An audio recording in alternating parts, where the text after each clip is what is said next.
Hey everybody, I'm Christopher Green. You're tuning into AMTV, Alternative Media Television. So there has been footage just released by the police department in Missouri and the mainstream media that allegedly depicts Michael Brown, the teen that was tragically shot down by an officer, and there's been no investigation done on either side yet to prove the defense of the police officer and or his malfeasance in shooting Michael Brown 10 times. There hasn't been a trial, so at this point it's all just hearsay on both sides. But footage was just released showing Michael Brown allegedly depicting him robbing a local liquor store just before he was tragically shot and killed, stealing cigars. A 6'4" man who pushed the clerk behind the counter and then walked out allegedly with the cigars in hand.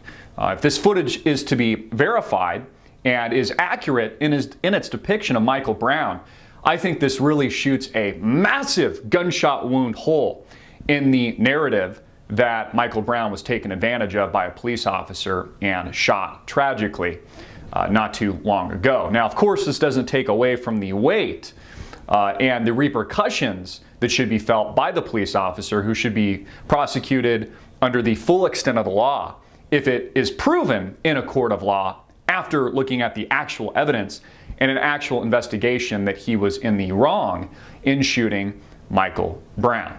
Now, this to me is just another example about how the mainstream media blows up a story and creates a narrative, this black man versus white man racist narrative, in order to fit an agenda without actually even reviewing any of the facts first.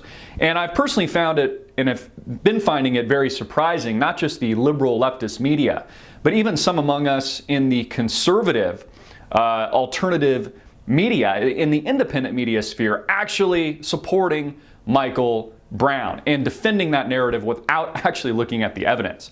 And this evidence, this actual credible evidence, allegedly depicting Michael Brown robbing a liquor store, shoots a major gunshot wound in that official narrative. Just like Trayvon Martin, who was also a thief and who also stole things from his locker, jewelry and other items. Now we know, at least allegedly, as this story is unfolding, and I've just seen this on TV myself, Michael Brown, also a thief, a robber, somebody that steals things from other people, which means he has a criminal track record and really discredits him completely.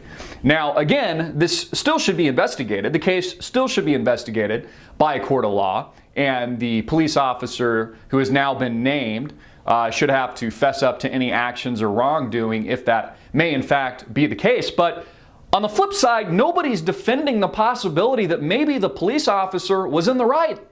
Maybe he was frightened and intimidated and being pushed around by a 6'4" individual who, by the way, has, at least according to this recent footage release, a historical and criminal track record, who's a criminal, who steals things from other people, who is a thief.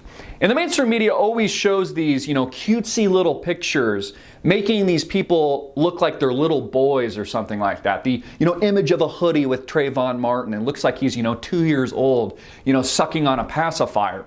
Same thing with Michael Brown. When in actuality, these people and these kids are actually men. And Michael Brown, a 6'4" man, for God's sakes, allegedly pushing store clerks around as he steals cigars. So it just goes to show you folks, and it, at least in my opinion, a thinking rational person, totally and utterly discredits and shoots a massive hole in that official narrative, showing with actual vivid imagery that this individual was a criminal and somebody who stole things from other people. And again, that's the truth. What we need to focus on with this story is not the narrative black versus white, or the race card, or this racial narrative and the ensuing riots in Ferguson. What should be a primary focus here is the militarization of our police department in America.